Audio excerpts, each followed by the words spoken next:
Bonjour et bienvenue dans cette vidéo qui va traiter de dynamique directe numérique.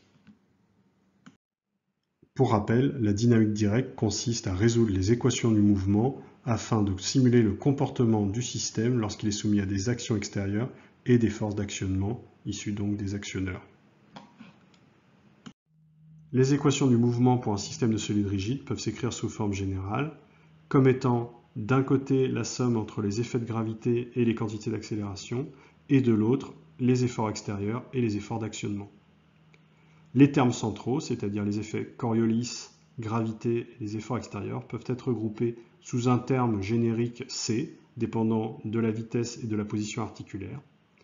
Et on va conserver ce formalisme pour la suite de cette présentation.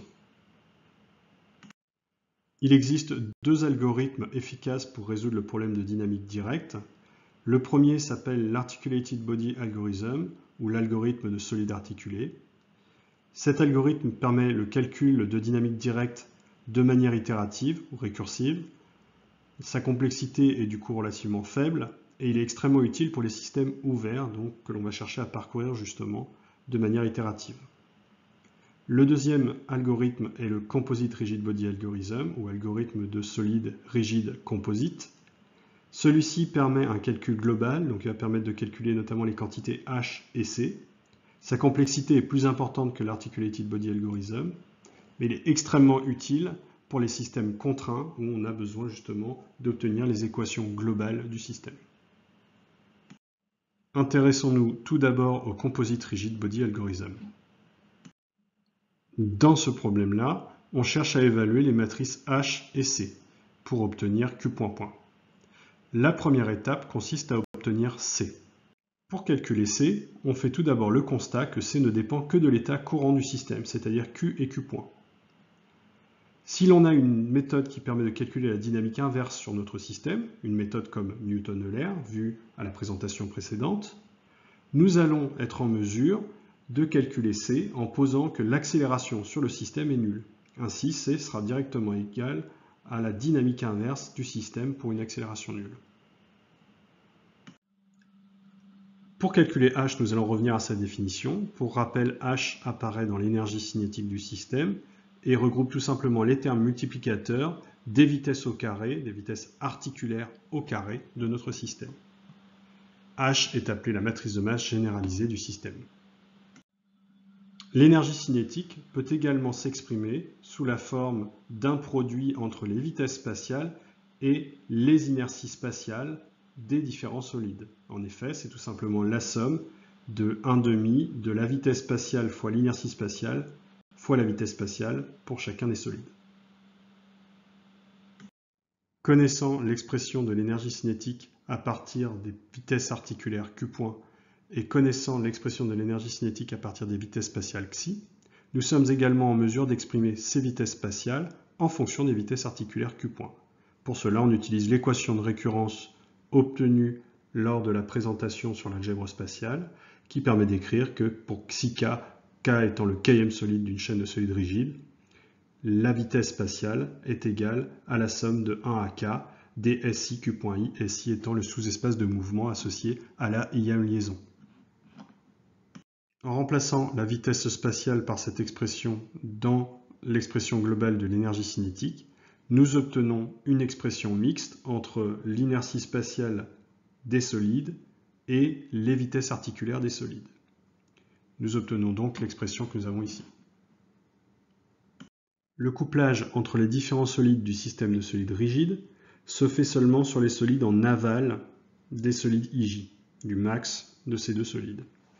Donc nous pouvons simplifier l'expression précédente en prenant justement le max de IJ et en ne parcourant seulement que les solides qui sont numérotés au-delà du max de IJ. Par identification à partir de l'expression précédente, on se rend compte que HIJ est tout simplement la somme de K allant de R à N des SI IK SJ, avec R le max de IJ. Si l'on définit l'inertie composite de R à N comme étant la somme de K égale à R à N des IK, on peut alors calculer HIJ en deux étapes. Tout d'abord, on calcule toutes les inerties composites de NB à 1, et ensuite on calcule tous les termes de la matrice globale de 1 à NB. Après, il est sans doute nécessaire d'inverser H pour obtenir Q point point, ce qui est une autre paire de manches. Intéressons-nous à présent à l'Articulated Body Algorithm. Cet algorithme se base sur l'idée que les équations de la dynamique donnent une relation linéaire entre les forces appliquées et les accélérations sur un solide S.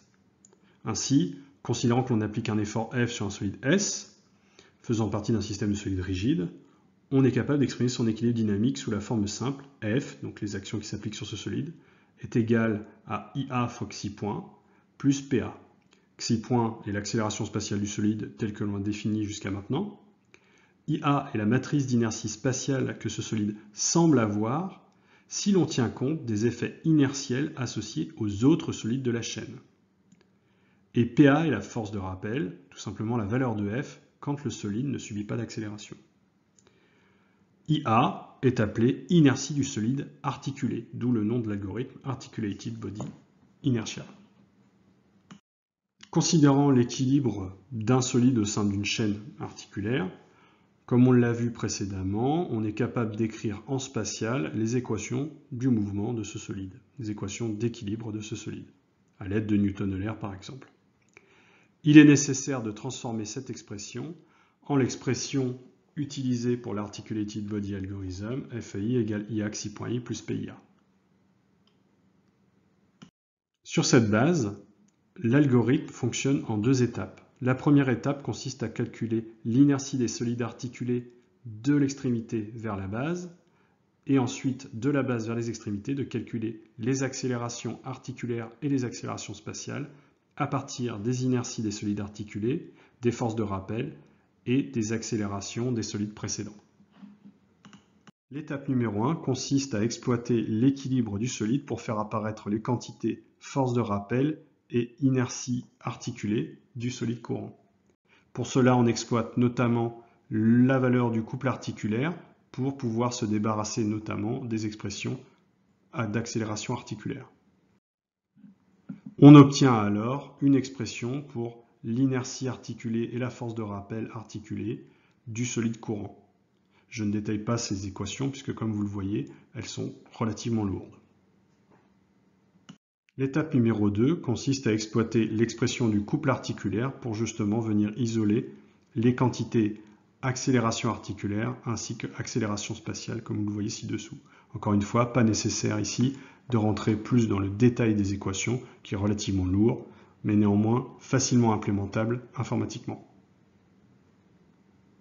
Cet algorithme, en termes d'implémentation, nécessite de nombreux outils intermédiaires permettant de calculer de nombreuses quantités intermédiaires. Il est donc plus complexe à mettre en œuvre que le Composite Rigid Body Algorithm. Néanmoins, il est beaucoup plus efficace en termes de calcul pour les systèmes ouverts puisqu'il permet d'obtenir les accélérations articulaires et les accélérations spatiales sans avoir à inverser de matrice. En effet, le Composite Rigid Body Algorithm, pour obtenir les accélérations spatiales, nécessite notamment d'inverser la matrice H.